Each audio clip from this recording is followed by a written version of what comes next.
ቅድሚ 3 ዓመት ዝሞተ ሰብ ኣብ ቤት ፍርዲ ቀሪቡ ቃሉ ምሃቡ የዘራርብሎ። ክሪስ ፒልኪ ዝተባሃለ ኣብ ግዝኣት ኣሪዞና ዝነበረ ኣሜሪካዊ ቅድሚ 3 ዓመት ኣብ ጽርግያ ብዝተፈጥረ ዕግርግር ብጥይት ተሃሪሙ ሞይቱ።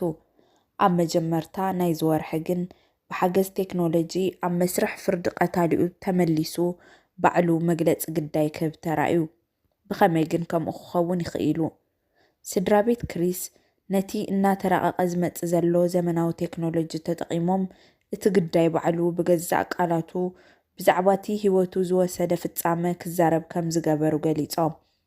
ገለ ክኢላታት እዚ ከም ዝበለ ፍሉይ ኣጠቓቕማ ሰብ ሰርሖ ብልሒ መጻኢ እንታይ ክመስል ከም ዝኽእል ዘርኢ ገለ ስጉምቲ ብምባል ክንእድዎን ከለዉ፣ ገለ ድማ ነቲ ቴክኖሎጂ ኣብ ሕጋዊ ጉዳያት ምትእትታው ከስሕት ዝኽእል እዩ ብምባል ስክፍቶኦም ገሊጾም ኣለዉ። እታ ስድራ ቤት ነቲ ኣብ ዝተቐተለሉ እዋን ወዲ 37 ዓመት ዝነበረ ኣባል ክሪስ ፒልኪ ዝተቐድሐ ድምፂ ቪድዮን ኣሳእልን ብምጥቃም ብኪነታዊ ብልሒ ኣወሃሂዳ ከም ዘቕረበት ሓፍቱ ስቲስ ዊሊስ ንቢቢሲ ሓቢራ። ስቲስ እቲ ብኪነታዊ ብልሒ ተቐናቢሩ ኣብ ቤት ፍርዲ ዝተሰምዐ ቃላት ሓዋ ክሰብ ክንደይ ይቕረብሃል ምዃኑ ካብ እትፈልጦ ባህሪኡ መሰረት ብምግባር ባዕላ ከም ዝፀሓፈቶ ገሊፃ። ናብ ብጥይት ዝቐተለኒ ጋብርኤል ሆርካስቲስ ኣብታ መዓልቲ እቲኣ በቲ ኩነታት ምጉርፋጥና ዘሕፍር እዩ። ምናልባት ኣብ ካልእ ህይወት ኣዕሩኽ ክንከውን ንኽእል ነርና ክብል እቲ ርዒሞ ኪነታዊ ብልሒ ሚኒስተር ፐልኪ ኣብ ቤት ፍርዲ ተዛሪቡ። ኣነ ኣብ ይቅርታን ይቕረ በሃሊ ኣምላኽን እየ ዝኣምን፣ እዚ እምነተይ ድማ ነይሩን ኣሎን ይብል ብኪነታዊ ብልሒ ሓሙኽሽታይ ቆቢዕ ለቢሱ ዝቐረበ ፒልኪ። እዚ ቴክኖሎጂ ኣብ ፍርዲ ቀታሊኡ ሆርካስተስ ዝቐረበ ኮይኑ ቀታሊ ድሕሪ ዓስታት 4 ዓመታት እቲ ፍጻመ ብመጋባእያ ዳያኑ ገበነኛ ተባሂሉ ተፈሪዱ እዩ።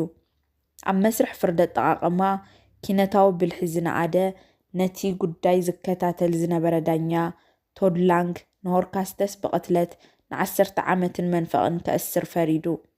እዚ ኪነታዊ ብልሒ ፈትየዮ ኣለኹ፣ የቐኒለይ ድማ ከምቲ ንስኻ ዝሓረቅካዮ፣ ከምቲ ብቕቡል ምኽንያት ስድራ ቤትካ ዝጓሃይዎ ቃለይ ቅረተኻ ሰሚዐዮ ኣለኹ ብምባል ዳኛ ላንግ እቲ ቅሬታ ካብ ቅንዕና ዝመንጨዎ ኮይኑ ይስምዐኒ ኢሉ። ጥሮተኛ ፌደራል ዳኛን ፕሮፌሰር ቤት ትምህርቲ ሕጊ ዱከን ዝኾነ ፓል ግራም ንቢቢሲ ኣብ ዝሃቦ ቃል ኣብ መስርሕ ፍርዲ ሆርካስተስ ኪነታዊ ብልሒ ምርኣዩ ከም ዝገረሞ ገሊጹ። ንሱ ኣብያተ ፍርዲ ኣሪዞና ድሮ ኪነታዊ ብልሒ ብኻልእ መንገዲ ክጥቀማ ጀሚረን ከም ዘለዋ ይሕብር። ንኣብነት ላዕለዋይ ቤት ፍርዲ እታ ግዝኣት ውሳነ ድሕሪ ምሃቡ እቶም ውሳነታት ንሰባት ብቐሊሉ ርዱኣት ንክኾኑ እዚ ስርዓት ቴክኖሎጂ ኣብ ግልጋሎት ከም ዝውዕል ረዲኡ። ሚኒስተር ግሪም ከም ዝበሎ መጋበያ ወይ ከዓ ጆሪ ኣብ ዘይተኣከበሉ እዚ ቴክኖሎጂ ስለ ዝተጠቐመ ፈራዲ ዳኛ ናይ መወዳእታ ውሳነ ንክህብ ክሕግዞ ከም ዝተፈቐደ ገሊጹ። እዚ ኪነታዊ ብልሒ በብጉዳዩ ኢና ንውስኸሉ፣ እቲ ቴክኖሎጂ ግን ክግታእ ዘይኽእል ሓያል ኢሉ። እንተኾነ ከም በዓል ዴሪክ ለበን ኣብ ዩኒቨርሲቲ ካሪንጋ ሜሎን ፕሮፌሰር ስነ ምግባር ዋኒን ዝኣመሰሉ ክኢላታት ብዛዕባ ኣጠቓቕማ ኪነታዊ ብልሒ ዘለዎም ሻቕሎት ይገልጽ ኣለዉ። ሚኒስተር ዴሪክ ንዕላማ ወይ ተግባራት ይቕረ ዘቕረበትሉ ኣገባብ እዛ ስድራ ቤት ተቃውሞ እኳ እንተዘየቕረበ ኩል ግዜ ኣጠቓቕማታት እዚ ቴክኖሎጂ ግን ምስ ድሌት እቲ ግዳይ ዝስማዕማዕ ክኸውን ስለ ዘይኽእል ኣሰካፉ ምዃኑ ይሙግት።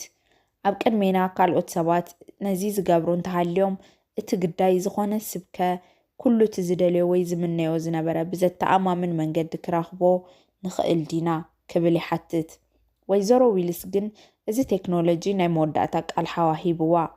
እዚ ሓያል መሳርሒ ስለ ዝኾነ ብስነ ምግባርን ሞራልን ኢና ቀሪብናዮ። ልክዕ ከምቲ ሞደሻ መስኮት ወይ መንደቕ ንምንዳቕ ከም መሳርሒ ድማ ገዛ ንምህናፅ እውን ከገልግል ዝኽእል ዓይነት ነዚ ቴክኖሎጂ እውን ከምኡ ኢና ተጠቒምናሉ ዘለና ትብል።